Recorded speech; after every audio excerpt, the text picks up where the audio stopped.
Good morning, Ciprian. Good morning. Great to have you with us. I will step down and let Adelina take over this conversation. She did moderate another conversation on biodiversity with Florin Stoican and Alex Gavan on Tuesday, and she did a fantastic job. So I'm sure this will be at least as fantastic as the one 3 days ago. Thank you very much, Adelina. Thank you, Ciprian. You are very kind. This is definitely a great topic for a conversation in the last day of summit. I so far got so much inspiration from everybody else. Definitely the quality of the speakers makes the difference as much as it does the topics that we have for the conversation. So let me welcome for today's conversation on circular economy, the new economy, Sophia Chrysopoulou, the EU Public Affairs Director for the Coca-Cola company from Brussels. Good morning, welcome. Thank you very much, and very nice to connect virtually with everyone and welcoming us in this summit. Thank you, Sophia. We also have with us Dan Robinson, the president of the Brewers of Romania. Good morning, Dan, welcome. Good morning, everybody. Good to see you. And Mircea Ilie, head of sustainability at IKEA Romania. Good morning, Mircea. Morning, everybody. Can't wait for this discussion. Thank you all. Just before we start the conversation with our very interesting speakers today, I'll have just a brief introduction into the topic.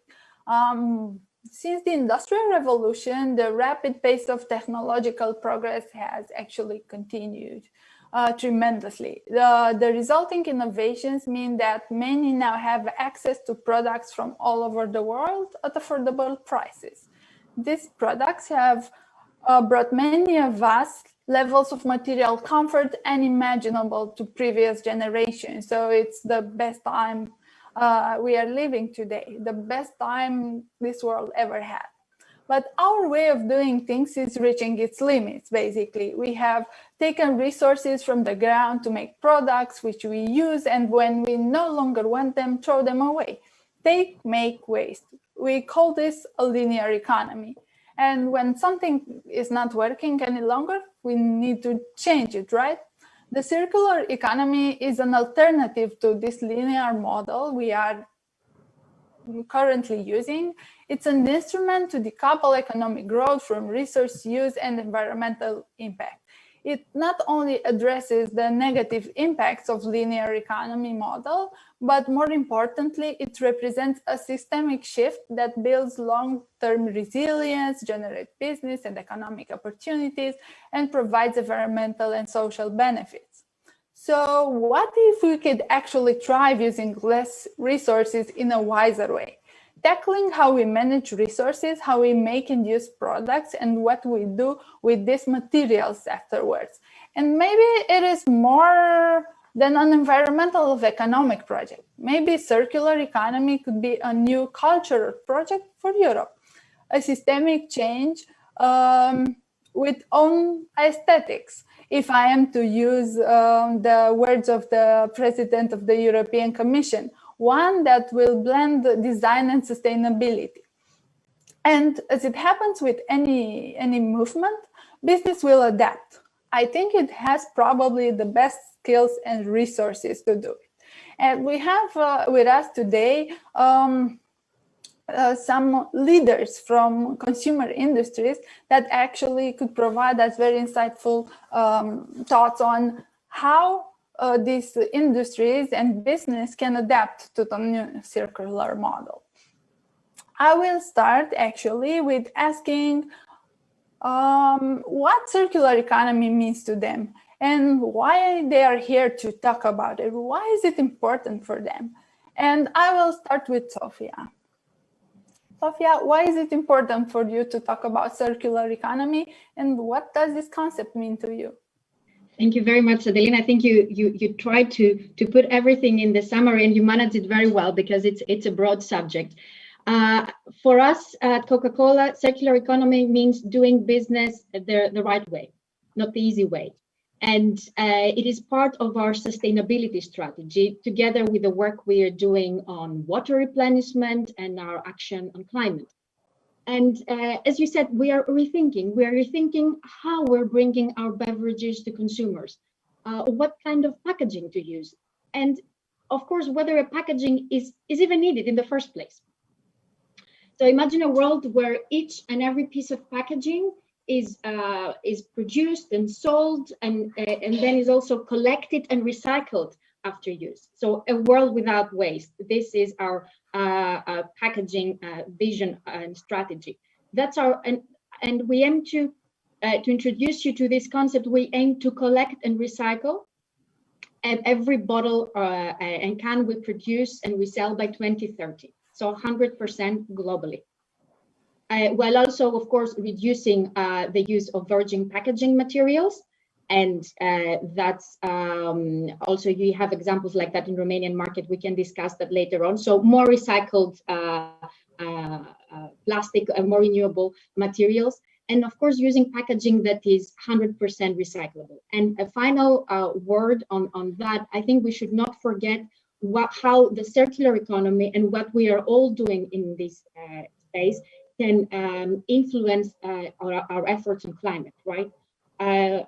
All this improvement on circular economy is in parallel reducing the carbon footprint of our packaging by rethinking our packaging and investing in innovations. And I think that's also an important part since we are in the future summit.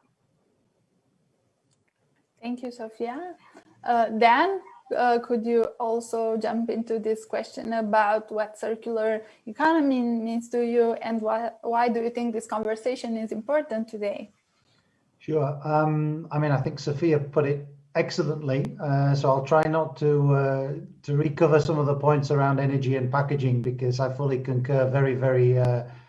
Very important for beer, of course, as well. Firstly, I would say it's useful just to remind ourselves what beer is, because beer is predominantly brewed locally with local ingredients. So well over 90% of the beer in Romania is brewed locally with local Romanian ingredients.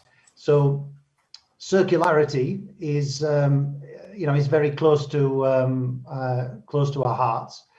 That said, beer is heavy. It does need resources like water to make it, and of course it has a wide distribution network, and therefore topics like CO2 figure very highly on the agenda. I think it's worthwhile just touching on as well a bit of the why, because quite quickly we go to commitments and targets, etc. And of course, it's important, but it's not just about targets. I think we've got a moral imperative now, not just beer, any sector, because we want to do the right thing. Interestingly, when I talk to colleagues within the sector, to stakeholders, customers, partners, etc., I get this sense that people want to do the right thing and make a difference. It might sound a bit idealistic, but I think it's true, and it's getting even truer. So just coming back to beer, we talk about circularity from grain to glass. So we look at it as an end-to-end topic, from working with farmers on making sure that they're putting enough land to growing barley, hops, etc., right through to the resources that we use in the brewing of the beer. It's a natural product, and then obviously through to distribution. And the last point I want to make, and I'm sure we might get into this a bit later, is right on the front end in consumer packaging, because certainly in the last 12 months in Romania, this has been a real hot topic because we've got the opportunity as the beverage sector, actually, not just beer, to engage with retailers, also government, to form a deposit return system, a DRS. And we see that as a very important development, because we know from other countries, this is one of the most effective ways to make sure that the packages that we put into the market come back. Thank you, Dan. Mircea, what do you think it's important to talk about circular economy at this particular point, and how do you feel about it? I feel very excited about it.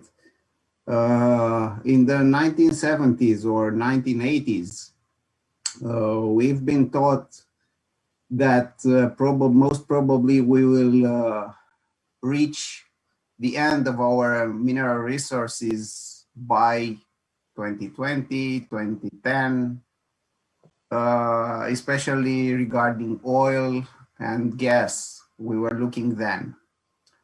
Since this proved to be false, the technology advanced, and the mineral resources are far from being overexploited. However, the production consumption grew so much during the last 30, 40 years that the planet cannot take more of our waste. So we have to reinvent our economy to learn from the living systems how to have a sustainable system. In the natural world, the model is not linear. The model is circular. Nothing is wasted. All the waste from one species become the raw material for another species, with very few exceptions, like skeletons, which don't decompose and usually lay into the ground for millennia, and we discover them as fossils. So basically what we have to do is to learn from nature and to stop pushing waste into our natural system, which are supporting us, because they are close to a limit. And even though the natural resources that we thought are finite and we will reach the limits of, prove not so, we see that we are pushing the limits on the biological systems, on the natural ecosystems, on which we rely at the same degree or even more than on the mineral resources. If you think this is a philosophical debate, is not. Oops, this is a card. This is a card, this is a plastic card. It has around 5 grams. And no, I cannot eat, but still every week I ingest, and you too, you ingest the same quantity of plastic at this card, about 5 grams. Every day, we, through air, water, and food, we ingest 5 grams of plastic, and we don't know the long-term effects on us. So we have to stop this. These are the main reasons for which we have to move from this model of linear economy, in which we discharge waste all over the place in the nature and then we take it back through unintended ways, to a model in which we take care of our waste and treat it as new resources and put it back to production and prevent waste and prevent degrading the natural systems and our own health. Basically, this is why circular economy is important for me. Thank you, Mircea. I appreciate the personal perspective to it. And now I will bring you to the company perspective. You are working for IKEA, and that's one of the, let's say, everybody's darling. And it definitely has some good examples on what's been doing. But I was wondering what are currently its ambitions in relation to its business model, to transforming it into a more circular one, for example, on the card that you were showing to us, and on everything else, basically, because there is a lot more than the card, of course. Do we have 3 hours to talk about? No, just like the big ones. Okay, Focus. the big ones. By 2030, IKEA aims to become fully circular, meaning all the first of all, full redesign of all products. And there are around 10 to 12,000 of them. So complete, going back to the roots, to the design of the products, eco-design, cradle-to-cradle design, analysis of the current ecological performance of the products, and improvement wherever is the case. Not an easy work. By 2030, all materials renewable and recyclable. Not only that, because usually the discussion, when the discussion comes about circular economy, it's about recycling the material, but that's only the end. The first steps are to prolong the lifespan of the products. Longer spans of the products involve less waste and a better usage of the products. This also involves repurposing, reusage, resell of the products, furniture as a service, and so on. And also new ways of looking of our products, which involves less waste and more intensive and extensive usage of them. New services.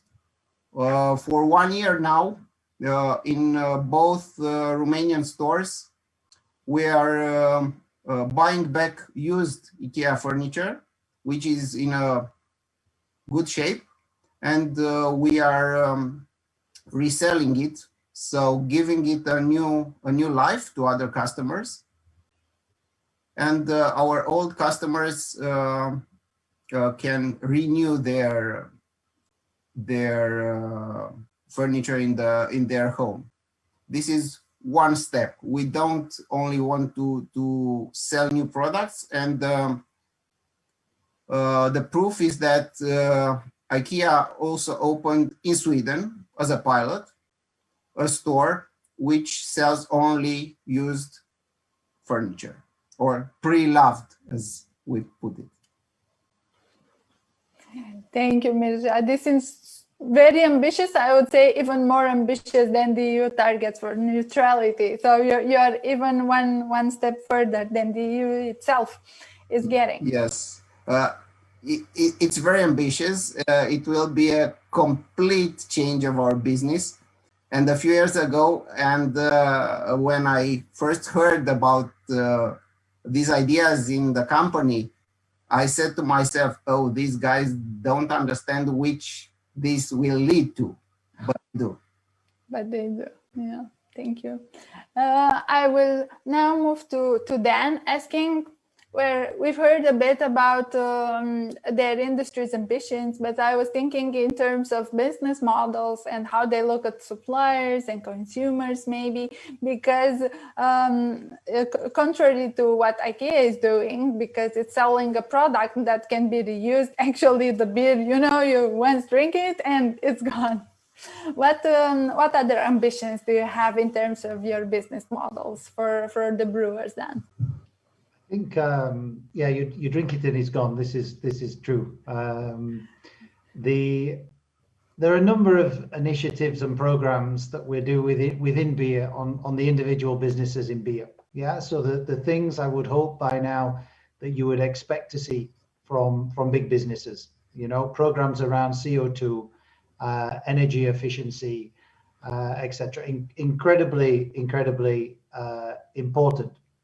But I think I just want to go back because you asked about business models. So I want to go back to the deposit return system, because this is a huge change in Romania, really big.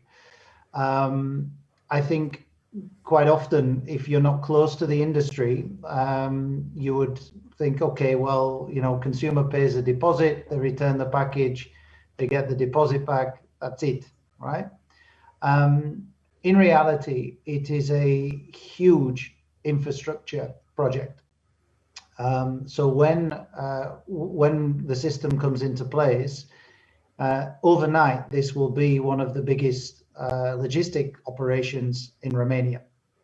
So the challenges around building the capability, literally building the capability, this is physical infrastructure we're talking about, to make sure that every package in the market can be returned and then recycled and then put back into the system where we can to be reused, is in many ways a change of model. So it's a challenge that we take on not lightly, but we think that with the level of collaboration that we've now got across the industry and with government and also retailers, it's one that we can achieve. So we've formed the Beverage Producers Alliance, which is beer and soft drinks mainly. We cover about 70% of the topic, and the idea is that we collaborate as producers, also with our stakeholders, to set up this system in a transparent way, not for profit, obviously. In fact, there's quite a big cost, but that we run it for the good of the circular economy rather than any individual interest. So this is quite a change of mindset. And this is quite ambitious. But then coming to business model, I was just thinking what could be another use of beer while you're talking. And there's like, oh, but you can also shift towards, you know, plants business. It's quite big, and beer is known to be good for cleaning the leaves of the plants. So you might jump into the plants business. One thing I don't know about plants, but one thing we do actually is constantly look at uses for our spent grain. So clearly we use a lot of grain in the brewing process, and we look at ways that we can reuse it. Yeah, so already we use it for animal feed, for example. We're looking at ways to use it for fuel as well. And also there is, I'll tease you a little bit, there's an even more exciting innovation that's coming down the tracks. So watch this space. Oh, okay.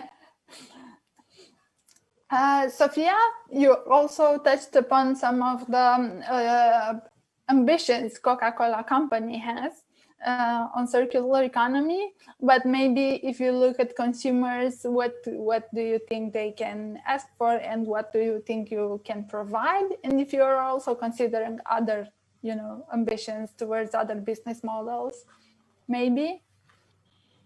Thank you, Adelina, and I've listened to my two co-panelists with interest, and I'm actually very excited to see what's coming next in both of their areas. So we are a consumer-centric company, right? So we are following our consumers in the sense we want to see what is important to them, why they are making certain choices, and we want to serve them the best way possible. But we've also seen lately, especially because I think we need to acknowledge that there is a global pandemic, and that has costed the lives and has brought difficulties to many people and also economically as well. But we've also seen that people have paused and said it's not about having a new normal. It's about having a better normal. It's having and building back better for sustainable and resilient societies. So of course our consumers, because you asked about that, are interested in the developments in this space and how we can all have our role to build back better this new normal. Now, regarding the business models, let's start with the ambition and how we are working, and I will also go to the business model and follow up also to what Dan said. So as I've explained before, we have the ambition for collecting everything we put on the market, and also in Romania, together with our bottling partner, Coca-Cola Hellenic Bottling Company, we are working together to make this happen, to source 35% of the total PET we use from recycled PET, which is very important. How to get that? That's the interesting also part. And to have everything, all the products that it is in, all the packaging that it is in the market to be recyclable. But we're also innovating and thinking of what else we can do. Before we go to innovation, I can also give you some examples. What was said before about deposit return schemes is really a fundamental change. And to achieve this in Europe, to achieve this collection and to achieve this good quality food grade PET and food grade material that we can use in food applications, we are pledging our support for the introduction of well-designed deposit return schemes, helping us to get every bottle back so that the material can be recycled and reused again. And I want to make this real for the people who are watching us.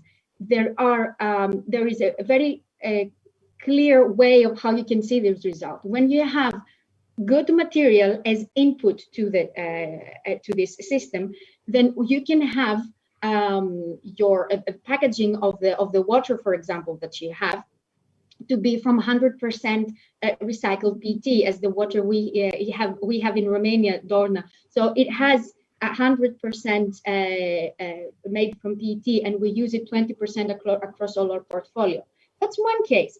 But look at countries, for example, like we have in Sweden or in the Netherlands, with an advanced separate collection system, where we have gone 100% recycled PET across our portfolio, which is locally produced there. This is to show the potential. This is not to compare countries. I'm from Greece as well. It's now in a transformative phase too. I want to show how we can all work together to achieve that. And as said before, this is about partnership. This is about collaboration. If only one company brings a good, well-designed packaging in the market, so built with circularity in mind, that's not enough. We all need to make our part in order for these things to scale. And of course, as it was said before, it is not only the end. It's not only how you recycle.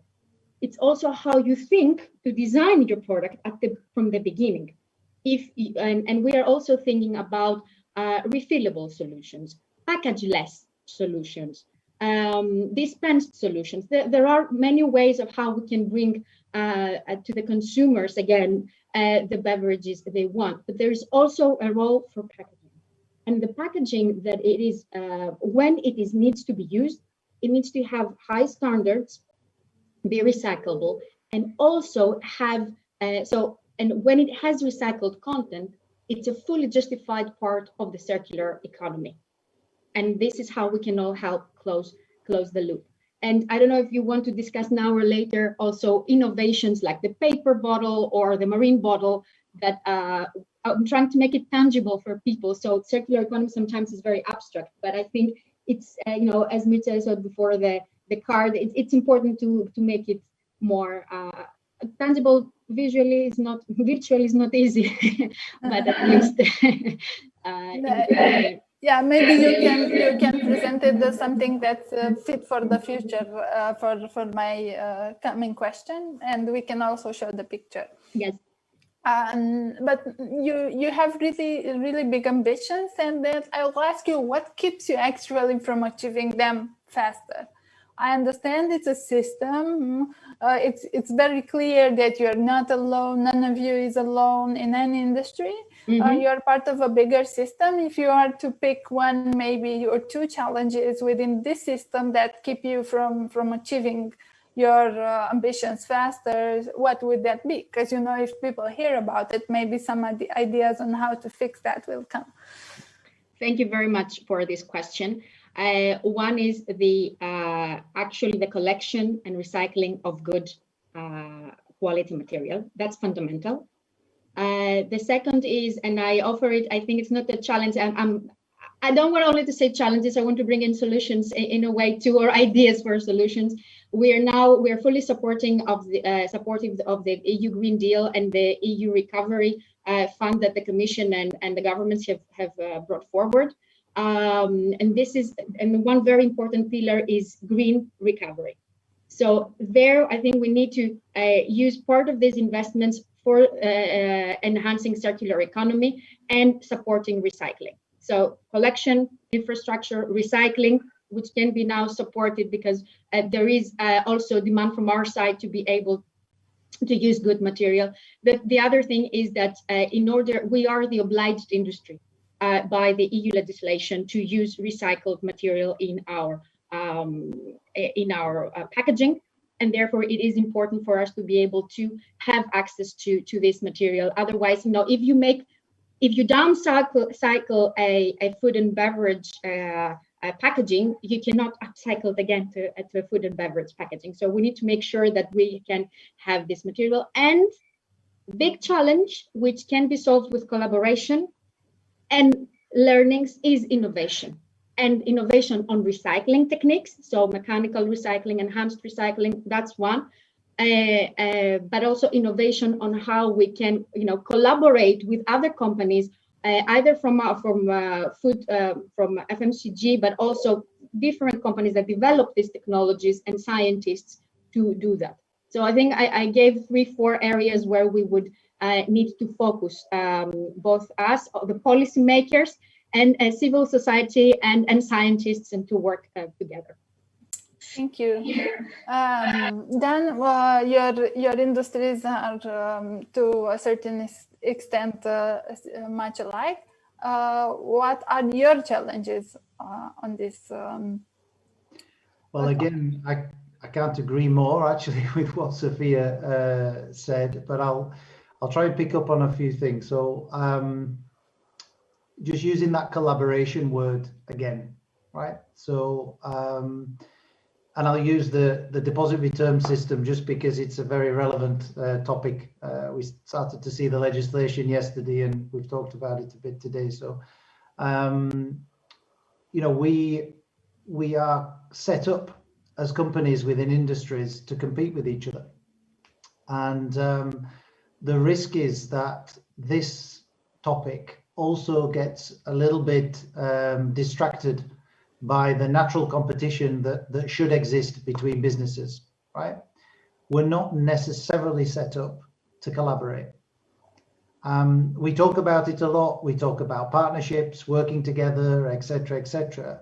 But I think still it's a very difficult challenge for us culturally, mentally, as individuals and as organizations to really think about, okay, what are we trying to achieve? What's a common vision, some common goals, and stay focused on that.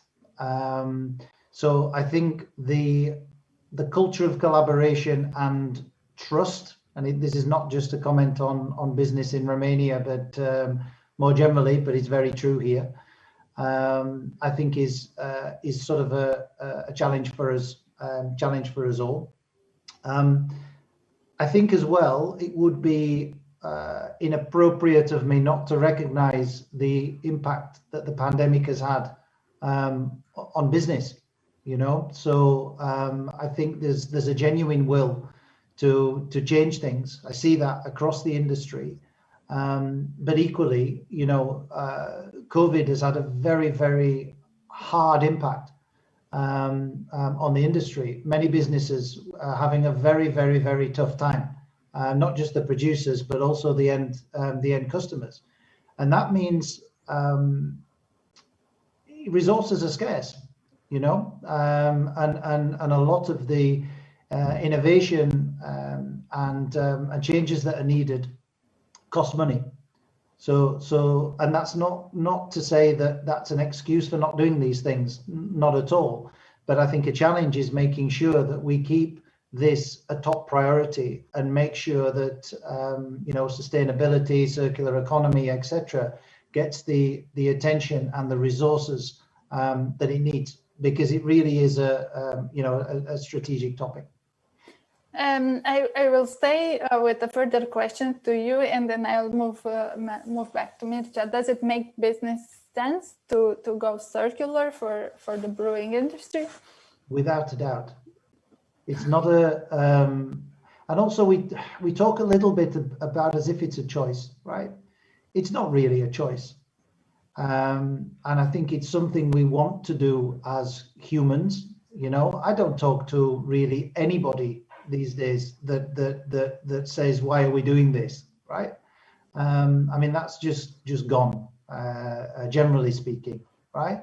So it makes business sense in terms of how we engage with our customers, because they expect it as well.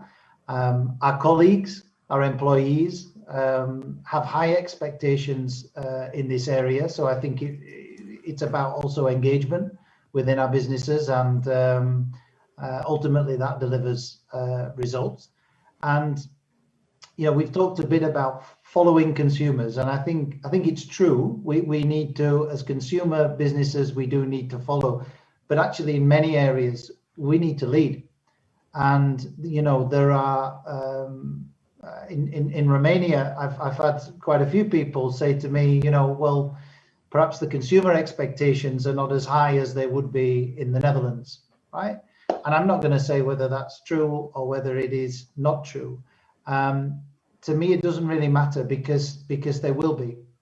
And you know, we need to, I think, be a bit more progressive than just doing what consumers expect. I think we also need to lead a change in expectations as well. Thank you. It sounds very promising. Mircea, I'm also coming back to you with the question of the challenges that keep you achieving your very ambitious targets earlier, faster, and if it makes business sense. Challenges. Yes, there are internal challenges which come from the complexity of our business. And yeah, I told you about our more than 10,000 products, and they are so different, from wooden-based products to metal, textiles, kinds of plastics, and so on. So a lot of different kinds of products, a lot of complexity, huge value chain spread all over the world, a lot of stakeholders involved. And when we look at circularity, we don't look at it in very narrow sense, but a very wide sense. So on this journey, we have to take together with us everybody who is in our value chain, from the customer to the last subcontractor providing us materials or services. So the final goal will be achieved when everybody will be on board participating into this. Then there are some perception challenges. One perception challenge is related to our products. A lot of customers perceived our products that easy to buy, easy to throw, and we want to change this perception. Extending the lifespan of our products, increasing the market for repurposed, reused, recycled products. And this is another challenge, I think, wider than ourselves. The acceptance of the market for this new paradigm of repurposed, reused, and recycled products, because for a long period of time, recycled or reused meant cheap in the sense of low quality, and in some niches, this perception is still there. So we're on a journey together with our customers, with our consumers, of redefining value. What's valuable? What's valuable on short term and on long term? What brings value to our lives?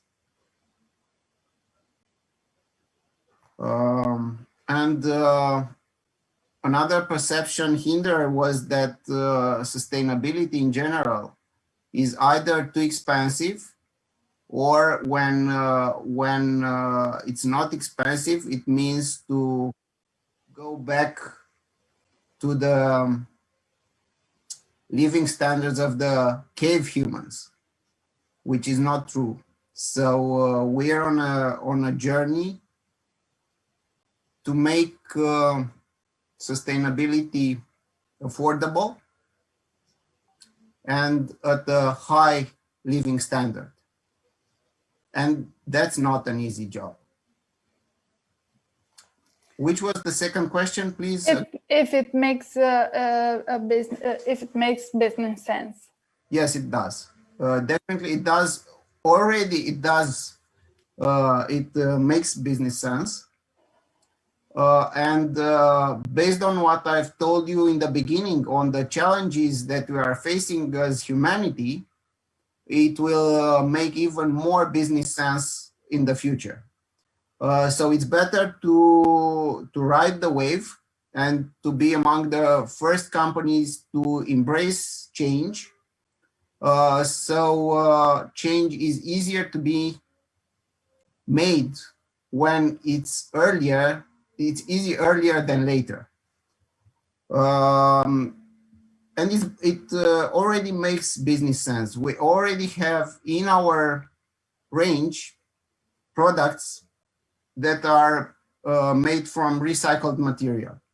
And not only that they are made from recycled material, but they are made from our own IKEA waste. So we've already started selling products incorporating raw materials which are our own IKEA waste. Closing the loop does already make business sense. Thank you. That's really good news, because as much as we would like companies to, promote the social values, business, it's also about making money in order to, ensure a cycle that will keep the business going in the future. I will move to Sophia now with the same question. Does it make business value for the Coca-Cola company to switch to a circular business model? Absolutely. And sustainability and circular economy is part of the business plan, right? And I want also to make this clarification, if I may, which I think we're all alluding to. It is not either we're going to make profit, either we're going to do something circular. There's not such a thing. And when something is good for the communities where we operate, for the societies, and the societies thrive, then the businesses can operate better. So when you're doing good for the community where you operate, this is when the business can do even better, can be a sustainable business. Not only being sustainable what you produce, but in terms of long-term viability of your company. So it does make business sense. And we are sticking as a company and as a system, because I have to acknowledge the effort of our bottling partners here. We are doing this effort and we're sticking to our objective despite the COVID situation. But I have to also make the third point in terms of business reality, as Dan said before. What we are doing now to transform, and all this, and Mircea, all these transformations that you referenced, the ones I said before, they required a lot of investment and a lot of expenditure.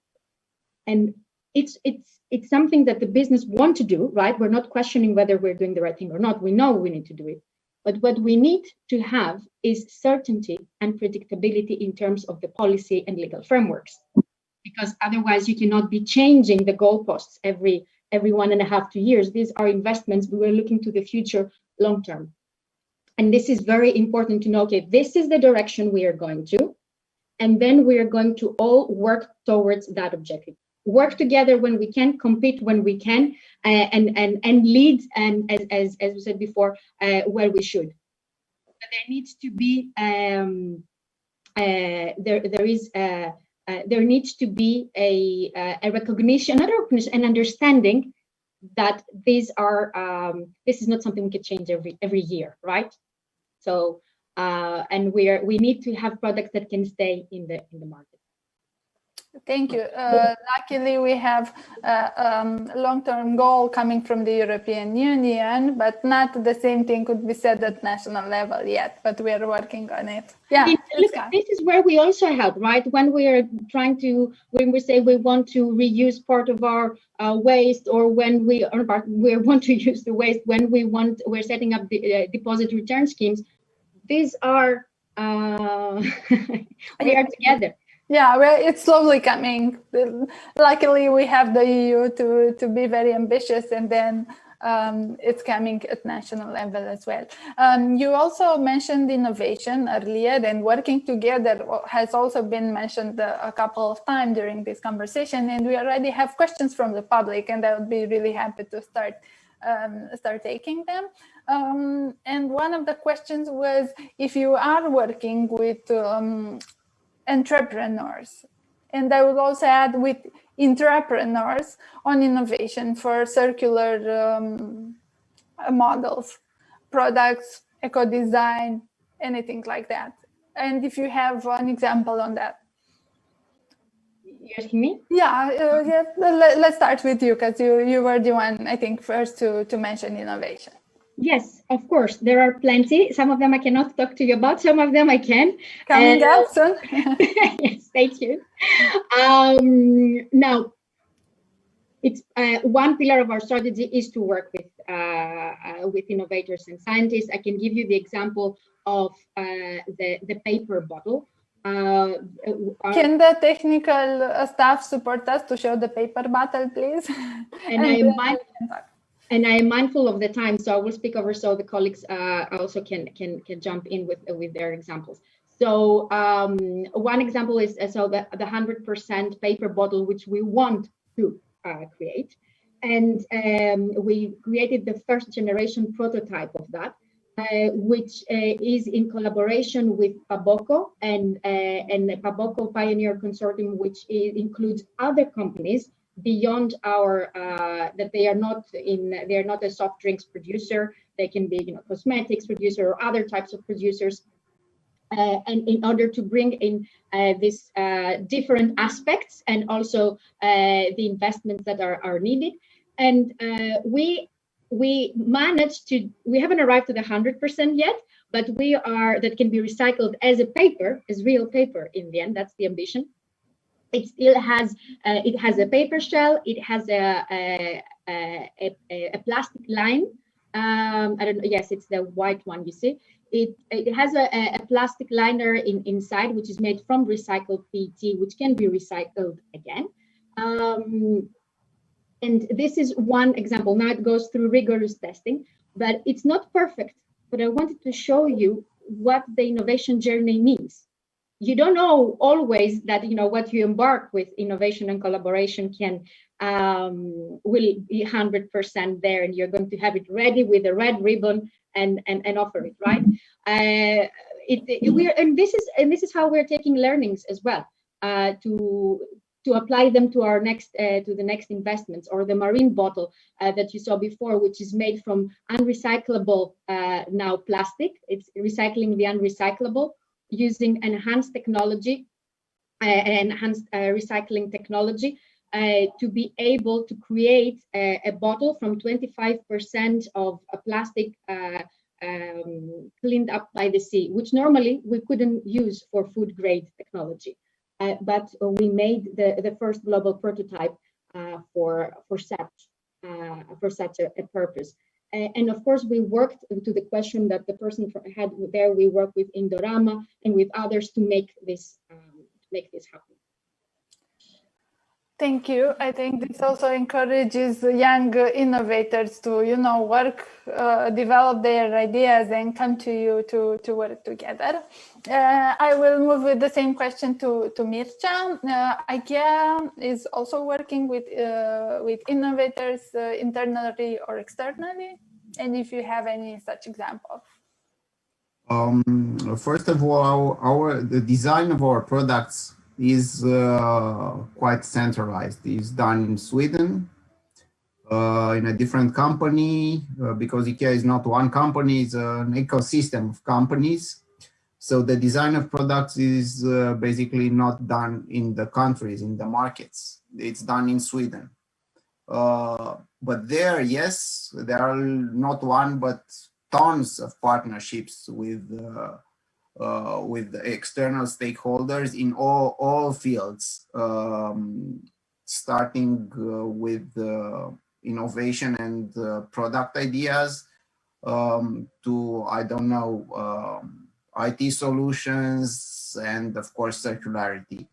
So yes, there are lots of partnerships. A lot of innovation is not something that you find only inside the company. You have to, if you want to, especially when you're such a big company as IKEA is, you have to acknowledge that with complexity comes also complication and bureaucracy, and you're not always as agile as you would wish to be. We want to be an agile company, we strive to be an agile company, but we understand our reality. And that's why we also look outside. It's not, good ideas are not the property of IKEA. So yes, we look to entrepreneurs, to innovators, and we set up partnerships with them in order to scale and to get the best usage out of their ideas. At local level, markets also have the freedom and the incentive to work with local entrepreneurs, and here I mean especially social entrepreneurs. Of course, the scope is more limited than in our products. As I said, our products are designed in Sweden, but there are a lot of activities related to our current business in local markets that can be done together with social entrepreneurs and other innovators, because at least in Romania, social entrepreneurs are innovators in terms of ways of doing business. As a small example, what we've already achieved, here some part of our leftovers, wood and textiles, are for some years now, they've been given to some social entrepreneurs who use them as raw materials and make products out of them. This is a local initiative. Very interesting. Thank you. It's clear that IKEA it's an ecosystem in itself, and it has various implications and initiatives throughout its business model and various companies and countries. But we are happy to hear that you also have initiatives in Romania, and you might, create a smaller ecosystem here as well. Yes, and more to come. We are looking especially on social entrepreneurs, and we are looking on ways to incorporate them into our value chain. So for the next years, there will be news on this topic. Thank you. I will also switch to Dan for actually what is the last answer of the day, because we are running out of time and we should be mindful of that. Then also this question for the brewers of Romania, if you are working with entrepreneurs, with intrapreneurs on developing new ideas for circular economy. There's a lot going on, but in the interest of time, I'll help you out and I'll respond with an invitation. So whoever's asked the question, or if anybody else is watching and has got ideas, we're open. So contact Julia Lefferman at the Brewers of Romania. If it's company specific, if it was for Heineken, you can contact myself, because sometimes I think entrepreneurs struggle to access or believe that there is a barrier. But as I said right at the beginning, beer in Romania is essentially a local business. So if there are ideas there, we want to hear them. So get in touch. Thank you. This is a very good way to end the conversation. I will, before I hand it over to Ciprian, who is very anxious to ask the last question, I will just wrap it up with saying that what I've learned from this conversation is that there is no choice but going towards a circular business model in the future. There are still barriers, but nevertheless, everyone is it's very eager to be among the promoters, the industries that we have here, the brewing industry, Coca-Cola with its large ecosystem, same for IKEA with its very large ecosystem across the world as well. It's a complex topic, but we need to change perception and redefining the meaning of value and work together with other stakeholders, with other companies in our industries, with the state, with our customers and supplier, everyone together in order to build the circular model we are all striving for. Thank you everyone for such an insightful conversation, and I will hand it over to Ciprian for the last question. Yeah, thanks a lot, Adelina. Great, fantastic moderation again, of course, no doubt. Thank you all for a very honest and full of vision and ambition conversation. I think we all need more ambition. I like the question that actually one of our future makers asked about circular economy and entrepreneurs in this field. And we're super excited to work with the Coca-Cola Foundation for 3 years now in developing these innovation and solutions. So I had a question, but Dan answered. So he said yes to my question. And my question is, how open are you to supporting youth entrepreneurship and youth empowerment that also supports the larger circular economy ecosystem, and through this, bringing to life solutions that you in your companies might not think of, not because, well, there's a variety of reasons of why not.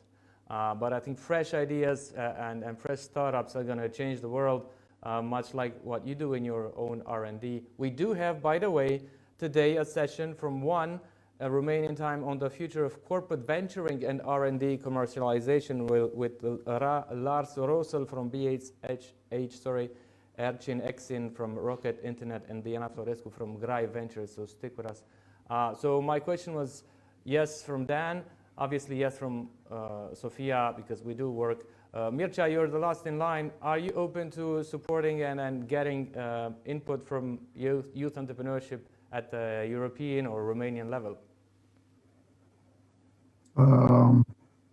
At Romanian level, yes, I've already told you, within our own limitations of the model, what we can do at national level and what is done at global level, yes. Lovely. So we have a yes. We have 3 yeses. I feel like it's I don't know, the voice of US or something. So we all sang very well. Thank you so much for taking the time to join us in this very, very important future conversation, but also present conversation about circular economy.